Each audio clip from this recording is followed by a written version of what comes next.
কাঠবিড়ালি, ওকে Comilla cantonment থেকে rescue করা হয়। ও যখন খুব ছোট, চোখ ফুটে নেই, তখন ও গাছ থেকে পড়ে যায় একটা। তো ওইখানে ওর মাকে অনেকবার ফিরে দেওয়ার চেষ্টা করা হয়েছে, কিন্তু ওর মা আসলে নিতে অস্বীকৃতি জানায়। এটা পশু পাখিদের মধ্যে খুব ন্যাচারাল যে যখন মানুষের সংস্পর্শে কোনো পশু পাখি আসে তখন ওদের মারা আসলে ওদের মাঝে মাঝেই দেখা যায় ডিজোন করে। তো পিকুর সাথে একই জিনিস হয়েছে। তো তখন আমি একটা ফেসবুক পোস্টের মাধ্যমে জানতে পারি যে ওকে রেস্কিউ করা দরকার, বাঁচানো দরকার। তখন আমি কুমিল্লায় যাই, কুমিল্লা থেকে ওকে নিয়ে আসি।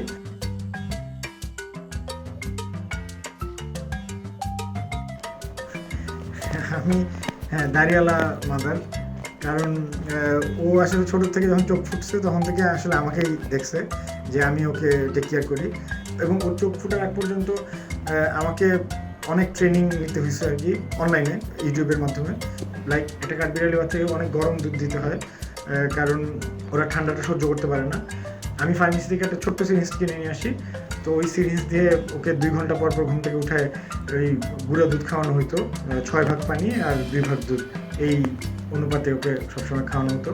তারপর ওর ডিহাইড্রেশন হয়ে গেছিলো, কারণ অনেক দিন ও না খেয়েছিল, এই জন্য ডিহাইড্রেশন হয়ে যাওয়ার কারণে ওকে গ্লুকোজ দেই। এই ডিহাইড্রেশন পরীক্ষা করার একটা নিয়ম আছে, সেটা হচ্ছে চামড়ায় যদি চিমটি দেওয়া হয়, তাহলে যদি চামড়া কুচকায় যায় তাহলে বুঝতে হবে যে ডিহাইড্রেশন হয়েছে, এবং এটা ওর হয়েছিল। তো এরপর থেকে ওকে আমরা প্রচুর গ্লুকোজ খাওয়াই, এবং প্রচণ্ড গরম দুধ খায় আসলে কাঠবিড়ালি বাচ্চা, যেটা আগে জানতাম না। তো ওইভাবে করে আস্তে আস্তে আস্তে আস্তে ওকে প্রতি 2 ঘন্টা পর ঘুম থেকে উঠায় খাওয়ানো হতো। এইভাবে করে একটা সময় ওর চোখ ফুটে।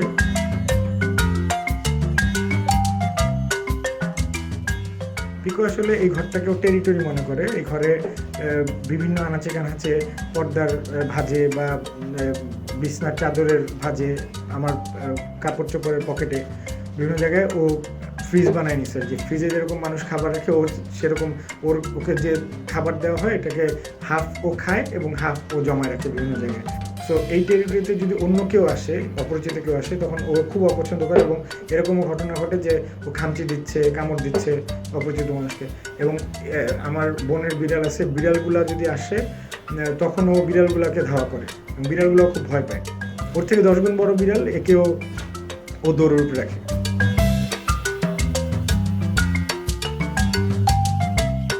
কাঠবিড়ালির প্যারেন্টিংয়ে আসলে ওরকম কোনো অসুবিধা নেই। একটা অসুবিধা না বললেই না, সেটা হচ্ছে যে ও তো আসলে কাঠবিড়ালি, ওর নেচার হচ্ছে কাঠ কাটা। তো ওইখান থেকে আমার এই ঘরের যত ফার্নিচার আছে সব ফার্নিচারে ওর কোথাও না কোথাও দাঁতের চিহ্ন পাওয়া যাবে। তো ওইটা একটা বড় ইস্যু। এবং এখানে আমি এই যে যেমন এই যে সাউন্ড বক্স ঢেকে রাখছি, কারণ সাউন্ড বক্সও খেয়ে ফেলে। তারপরে খাট ঢেকে রাখছি, আরও অনেক কিছু, ওয়ার্ড্রপ ঢেকে রাখছি। আর আরেকটা ব্যাপার হচ্ছে যে ও হেডফোন খুব পছন্দ করে, হেডফোন পেলেই ও মোটামুটি 2 ভাগ করে ফেলে। তো প্রায় 7-8টা হেডফোন মানে অলরেডি চলে গেছে।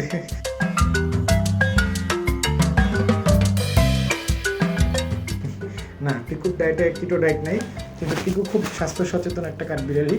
ও ফ্রুটস ছাড়া, ভেজিটেবল ছাড়া কিছু খায় না। ওর বরবটি, ঢেঁড়স এগুলো খুব প্রিয় ভেজিটেবল।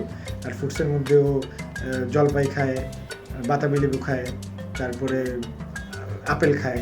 কিন্তু একটা খাবার ওর বেশি দিন ভালো লাগে না, চেঞ্জ করে করে দিতে হয় আর কি। এছাড়া আর কোনো ওর সমস্যা নেই খাবারের। ভাতটা দিই না, ভাতটা অ্যাভয়েড করি।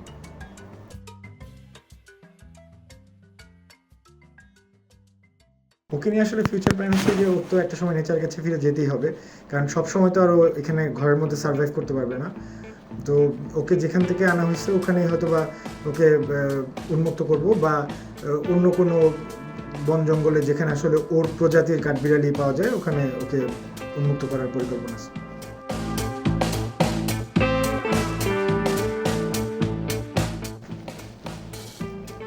পিকুর সাথে শাড়িটা কত অসাধারণ।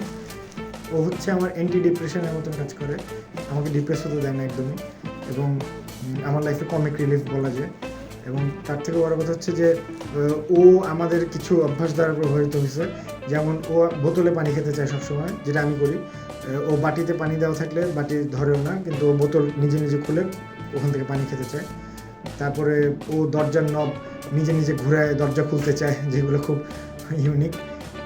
তো এগুলা মিলে আসলে পিকু একটা অভ্যাসে পরিণত হয়েছে আমাদের, এবং আমাদের একটা ফ্যামিলি মেম্বারের মতনই বলা যায় পিকুকে।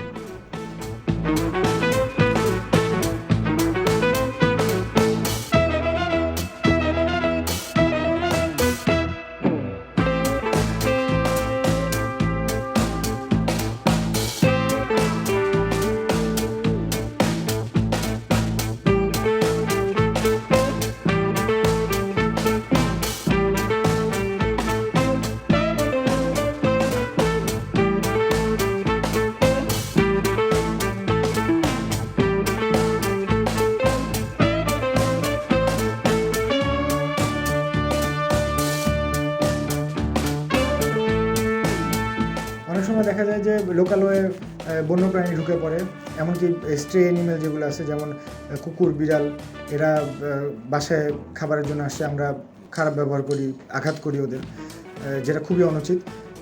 আমাদের একটা জিনিস মাথায় রাখা উচিত যে আমরা বন জঙ্গল উজাড় করে আমাদের বসতি স্থাপন করছি, যেটা আসলে ওদের জন্য খাবারের সংস্থান কমায় দিছে। এটার জন্য ওরা দেখা যায় যে লোকালয়ে এসে পড়ে, কিন্তু আমরা ওদের পিটে মেরে ফেলি বা ওদের আঘাত করি, যেটা খুবই অনুচিত। তাই আমাদের উচিত ওদের হেল্প যদি করতে নাও পারি, অন্তত ওদের আঘাত না করা, ওদের অন্তত কোনো ক্ষতি না করা। আরেকটা ব্যাপার মাথায় রাখতে হবে যে পাখিরা কথা বলতে পারে না। আমরা আমাদের দুঃখটা শেয়ার করতে পারি, বাট ওরা কিন্তু ওদের দুঃখটা শেয়ার করতে পারে না। সো ওখান থেকে আসলে আমাদের ওদের প্রতি আরও বেশি দায়িত্বশীল এবং আরও বেশি সদয় হওয়া উচিত। পিকু,